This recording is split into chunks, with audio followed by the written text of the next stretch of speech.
Bonjour et bienvenue pour cette nouvelle année. Donc, bienvenue Jean-Philippe. Bienvenue, bonjour à tous et bonne année.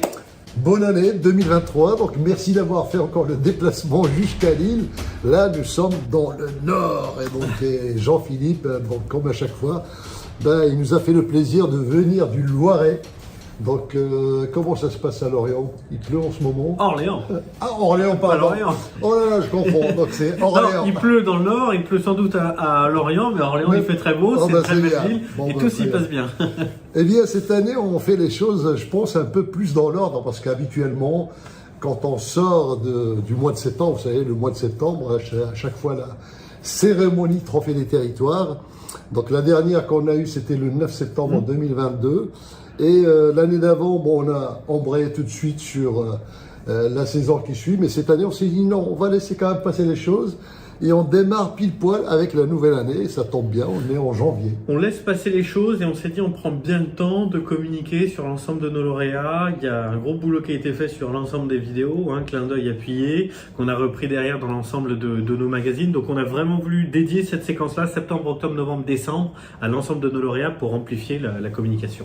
Alors il y a beaucoup de monde qui connaît les trophées des territoires maintenant. C'est quand même aujourd'hui... je dirais donc l'événement officiel pour celles et ceux qui font bouger la France.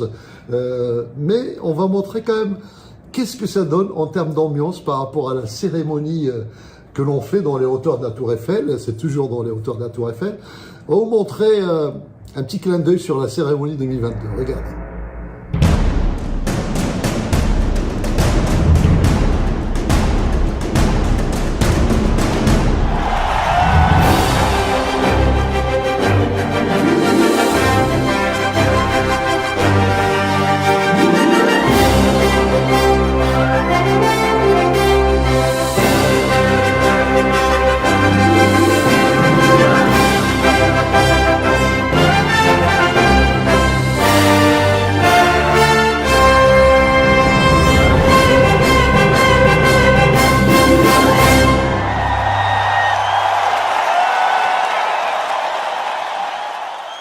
Voilà, donc Jean-Philippe... Ça rappelle des bons souvenirs. Ah bah oui, donc vous voyez un petit peu... Et je pense que cette année, alors ce qui est génial, les gens qui ont été pendant les 2 ans, ils se sont rendus compte qu'on n'a pas le même écran parce que la Tour Eiffel a investi dans un écran géant. Je crois qu'il fait un peu plus de 6 mètres de large, oui. et qui prend pratiquement toute la scène. Et cette année, je pense qu'on va encore plus l'utiliser de manière encore plus optimale par rapport notamment au pitch et tout le passage des lauréats. Pas le même écran et pas les mêmes enjeux, pas les mêmes surprises. Alors parlons-en. Parlons-en des surprises. C'était le débat là les gens qui nous regardent ne le savaient pas, mais ça a été un long débat là, pendant quelques instants entre nous. Bon, la première année c'était naturellement la Tour Eiffel. La deuxième c'était déjà cette nouveauté que la Tour Eiffel avait investi. C'était un gage de qualité supplémentaire. Et on avait surtout notre grande marraine, grande Marianne d'honneur, Candice Paris. Absolument, on en reparle encore.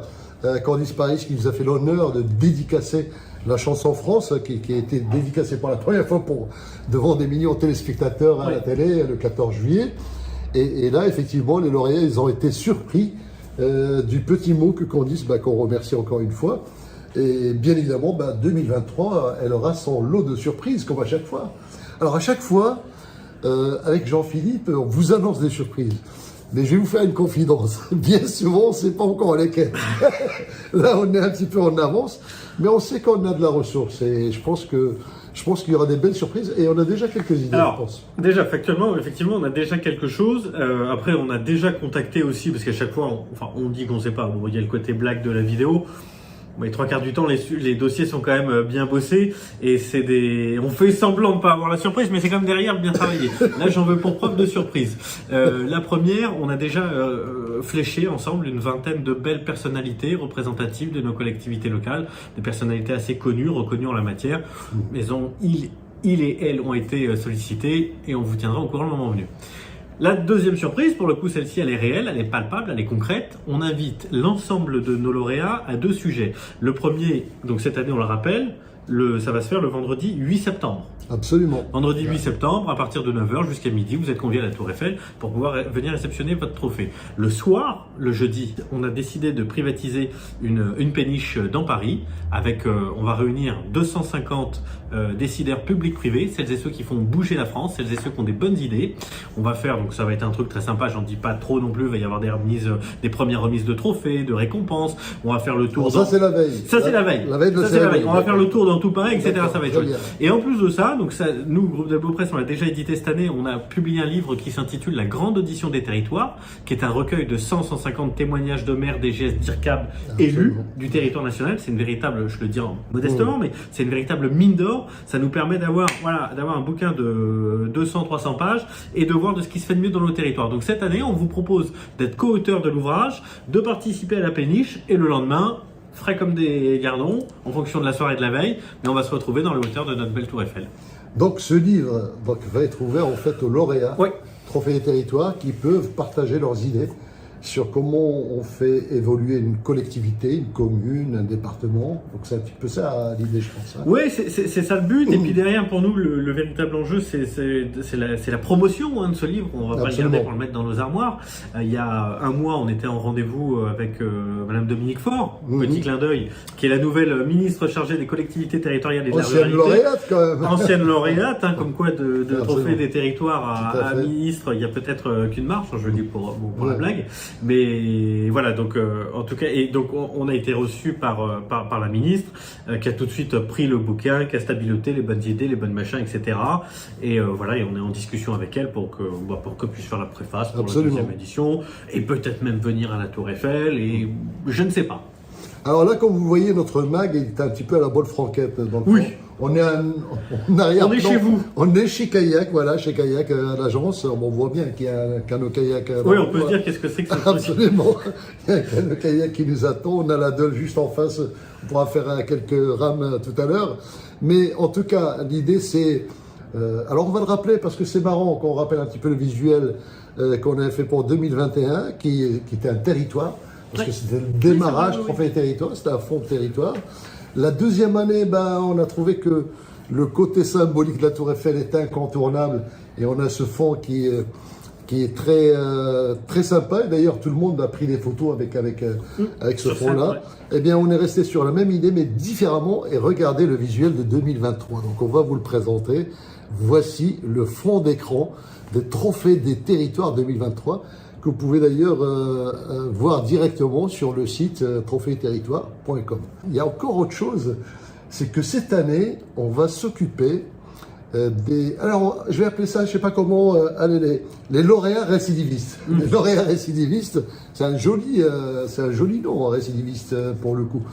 C'est-à-dire que tous ceux qui décident de récidiver, c'est-à-dire de candidater pour de nouvelles actions sur 2023 alors qu'ils étaient déjà lauréats, ce qui est déjà arrivé en 2022. En 2022, on a eu des lauréats de 2021, pas tous, mais quelques-uns qui montrent effectivement que l'effort est continu, qu'on n'arrête pas, et à chaque fois ils nous surprennent par des actions extraordinaires.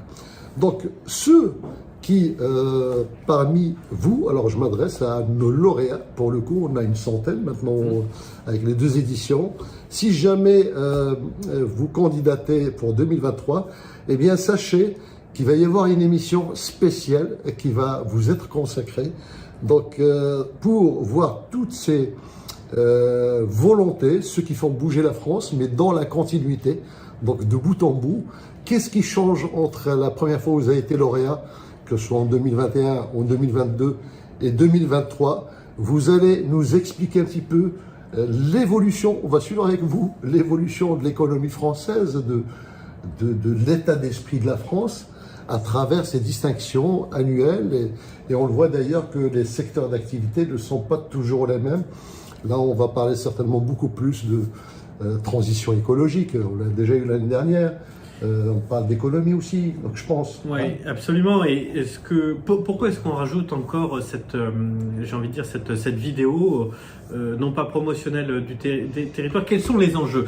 Pour nous, Trophée des territoires, c'est de montrer toutes celles et ceux qui ont des bonnes idées, qui ont des bonnes pratiques dans nos territoires. Mais pour vous, dans quel cadre ça s'inscrit? Ça s'inscrit dans le cadre de l'attractivité de votre territoire, relié au livre, relié à la vidéo, relié à la Tour Eiffel, relié à la péniche. Tous ces éléments-là vont vous permettre de valoriser votre territoire. Et j'en veux pour preuve, cette année d'ailleurs, on a battu un record. J'ai publié ça sur mon Facebook. J'ai publié un visuel. Nous avons publié un visuel dans lequel on a repris tous les articles de presse suite à chaque fois à l'événement, parce que systématiquement vous sollicitez votre PQR et vous avez bien raison. Nous-mêmes derrière, on est très actifs pour l'envoyer à votre propre PQR et l'envoyer aussi au niveau national. On a référencé plus de 300 articles dans l'ensemble des collectivités, la Dépêche, la Marseillaise, le Courrier du Loiret, le Courrier de l'Est, que sais-je encore. Tout ceci a été fait et ça a montré. Il y a eu une belle semaine comme ça de communication par notre PQR. Nous, c'était une vraie fierté. On a des alertes à chaque fois qu'il y a quelque chose qui est publié sur Trophée des territoires et tout le temps, ça n'arrêtait pas de sonner pendant une semaine. Et c'est une vraie fierté, c'est une vraie reconnaissance pour vous. En fait, souvent, on découvre des régions que l'on ne connaissait pas du tout. Alors, je vous rappelle, par exemple, 2021, Genasse, ça c'était une grande surprise. Bon, c'était une commune que l'on ne connaissait pas, mais qui n'est pas très loin de Lyon et qu'on a découverte. Pont-de-Clé. Cerqueux, petite commune, Cerqueux qu'on ne présente plus, et qu'on ne peut plus imaginer Trophée des territoires sans Cerqueux aujourd'hui. Non. Parce que c'est une commune hyper dynamique, mais tenez-vous bien, à peine 1000 habitants. Alors peut-être 1000 et quelques habitants depuis le 1er janvier. Mais c'est une commune hyper dynamique. Alors si on l'avait montré qu'une fois en 2021 et qu'on n'en reparle plus, eh bien ça aurait été dommage parce que l'idée, c'est justement de montrer ces communes à chaque fois qu'il y ait une piqûre de rappel pour montrer leur dynamisme et qu'on n'est pas obligé d'être une grande métropole pour être distingué parce que en fait, ce qu'on distingue, ce sont vraiment les efforts des élus, ce sont ces conseils municipaux qui ont des idées, qui se bagarrent avec leurs propres moyens et leurs outils. Et sur qui, depuis le départ, nous on cherche à mettre les feux des projecteurs là où la presse ou les médias ne le font pas. Donc voilà, donc c'est une alternative en tout cas pour donner de la visibilité à toutes ces actions. Voilà, donc les échéances les plus intéressantes que l'on peut dire, Jean-Philippe, c'est d'abord, on est en janvier. Donc première échéance pour recevoir les premiers dossiers jusqu'à la fin mars. Jusqu'à fin mars, on verra si ça ira jusqu'à 30 avril, mais ça dépend donc des contenus. Mais oui, c'est parce qu'il y a un quota qu'il ne faut pas dépasser. Non, il y a un quota qu'il ne faut pas dépasser. Voilà. Nous, on veut pas, comme on le dit à chaque fois, je le dis d'une manière un peu populaire, mais on veut pas que ce soit la foire d'Empoigne. Voilà. Si demain il y a 200 communes qui sont primées, ça n'a absolument aucun intérêt. Donc on a ces critères et cette rigueur de choisir et de favoriser d'abord uniquement l'excellence, selon notre barème, etc. Voilà. Et puis cette première date du 30 mars, il y a toujours un petit rap pour les retardataires, mais on veut pas insister là-dessus. Alors il y a l'histoire, vous savez que les Trophées des territoires, c'est une tribune qui est ouverte aux élus, en tout cas les lauréats qui sont souvent des élus. Donc ils ont une tribune dans les hauteurs de la Tour Eiffel. Et bien dans leur prise de parole, il va y avoir une nouveauté. On n'en dit pas plus, on en parlera plus tard de ça. Voilà, donc première échéance, 30 mars. Allez, peut-être maximum 30 avril, mais on va dire 30 mars pour l'instant si vous voulez être sûr d'être dans la course. Et puis, sachez que la date est déjà prise pour la prochaine cérémonie qui va avoir lieu le 8 septembre. C'est toujours le premier vendredi du mois de septembre 2023. Donc sur ce, on vous dit à très bientôt et encore une fois, une bonne année 2023. Prenez soin de vous, à bientôt.